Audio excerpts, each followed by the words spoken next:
السلام علیکم ورحمۃ اللہ وبرکاتہ۔ میں ہوں محمد اقبال یوسف اور آپ دیکھ رہے ہیں یوٹیوب چینل دعائے شفا۔ آج جس دعا کے بارے میں ہم پڑھیں گے ان کو 3 حصوں میں تقسیم کیا گیا ہے، تو لازمی اچھے طریقے سے غور سے سنیے، انشاءاللہ تعالی بہت فائدہ ہوگا۔ تو سب سے پہلے ایک سوال ہے کہ اگر اچھا خواب آئے تو کیا کرنا چاہیے؟ تو حدیث کی روشنی میں یہ ہے، اچھا خواب اللہ تعالیٰ کی طرف سے ہوتا ہے۔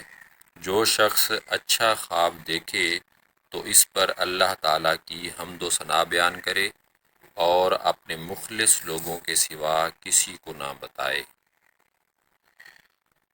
اور اس کے بعد دوسرا جو سوال ہے وہ ہے کہ اگر برا خواب آئے تو پھر کیا کرنا چاہیے؟ برا خواب آئے تو 3 دفعہ اپنی بائیں طرف تھوکے، شیطان اور اپنے اس خواب کی برائی سے 3 دفعہ اللہ کی پناہ مانگے، یعنی اعوذ باللہ من الشیطان الرجیم، اعوذ باللہ من الشیطان الرجیم، اعوذ باللہ من الشیطان الرجیم۔ یہ خواب کسی کو نہ سنائے، جس پہلو لیٹا ہو اسے بدل دے، اگر چاہے تو اٹھ کر نماز پڑھے۔ اس کے بعد تیسرا جو عمل ہے وہ بہت ہی فائدہ مند ہے، تو اس پر انشاءاللہ ضرور عمل کیجئے۔ آپ اس کے ثمرات دنیا میں بھی دیکھیں گے اور آخرت میں تو ویسے ہی اس کا بہت بڑا اجر ہے، تو غور سے سنیے۔ جو شخص رات کو کسی وقت بیدار ہو کر یہ کلمات کہے تو اسے بخش دیا جاتا ہے، اگر کوئی دعا کرے تو وہ قبول ہوتی ہے، پھر اگر وضو کر کے نماز پڑھے تو اس کی نماز قبول ہوتی ہے۔ وہ کلمات یہ ہیں، لا الہ الا اللہ وحدہ لا شریک لہ، لہ الملک ولہ الحمد وہو علی کل شیء قدیر، سبحان اللہ والحمد للہ ولا الہ الا اللہ واللہ اکبر ولا حول ولا قوة الا باللہ العلی العظیم رب اغفر لی۔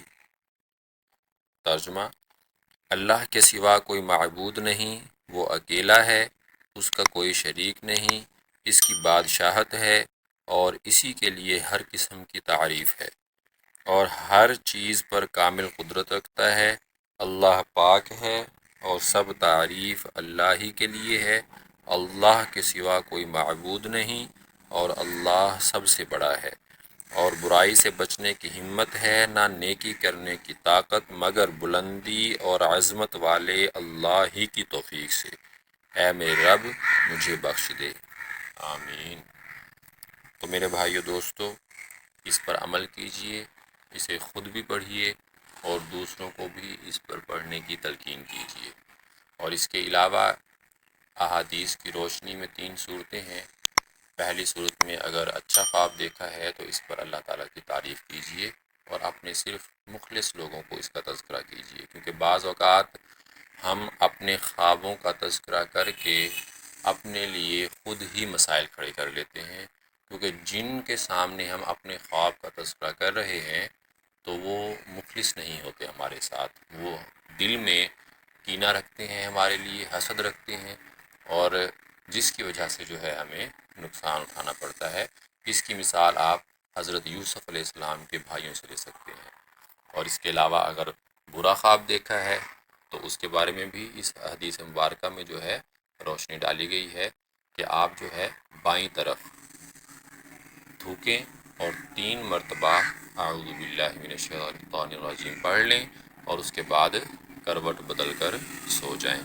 اور اگر رات کو کسی وقت آنکھ ویسے ہی کھل جاتی ہے تو جو دعا کے کلمات جو ہیں آپ سے بیان کیے گئے ہیں بالکل مختصر ہیں، 1 سے 2 منٹ لگتا ہے، اگر ہم ان کو پڑھ لیں تو اس کا اجر و ثواب جو ہے وہ آپ سن چکے ہیں کہ اللہ تعالیٰ جو ہے اس کی بخشش کا فیصلہ فرما دیتے ہیں، اور اس وقت جو وہ دعا کرے گا یہ کلمات پڑھنے کے بعد تو وہ دعا انشاءاللہ ضرور قبول ہوگی۔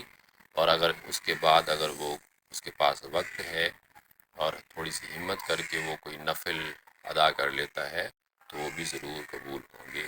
اللہ تعالیٰ ہم سب کو اس پر عمل کرنے کی توفیق عطا فرمائے۔